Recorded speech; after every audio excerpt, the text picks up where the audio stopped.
炎症भनेको हाचनेचु होस्सेकी हारे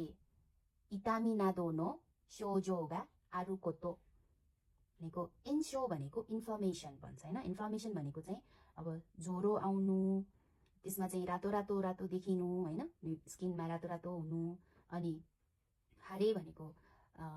सुन्निनु अनि दुख्नु इतामी हैन त्यस्तो खालको चाहिँ शोजो त्यस्तो खालको सिम्पटमलाई एन्सो भन्छ खादोइकी उगोकु हाई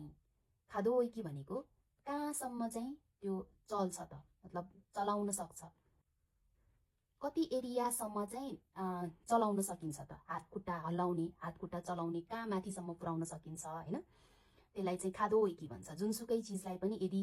कहाँदेखि कहाँसम्म चाहिँ यसलाई चलाउन सकिन्छ भन्दाखेरि खानोसे हैन खानोसे भनेको पोसिबिलिटी छ दो इकी हैन दो भनेको चलाउने भयो हैन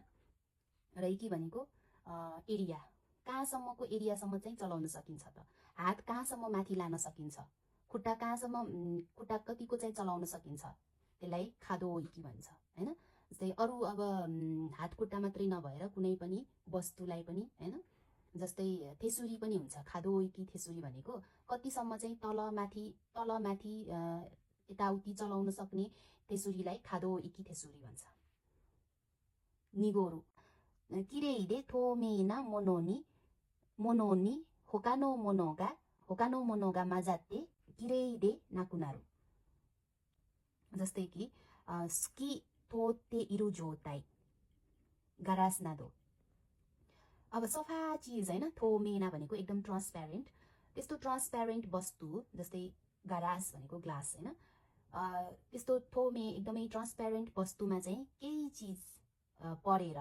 हैन केही चिज चाहिँ माजाते भनेको मिक्स भएर हैन केही चिज माजाते मिक्स भएर चाहिँ किरे अब सफा चाहिँ नहुनु फोर पानी फोर कुनै पनि क्लियर खालको कुनै पनि ट्रान्सप्यारेन्ट वस्तु होस् वा पानी होस् हैन त्यस्तो चाहिँ फोर हुनुलाई चाहिँ निगोरु भन्छ मेगा खासुमु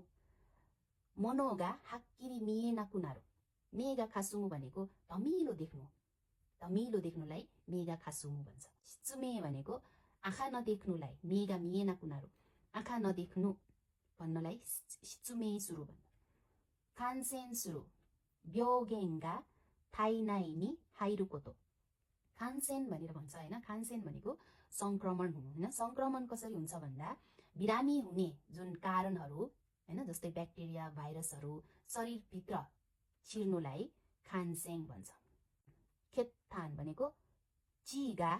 माजितेइरु थान खेतथान भनेको जुन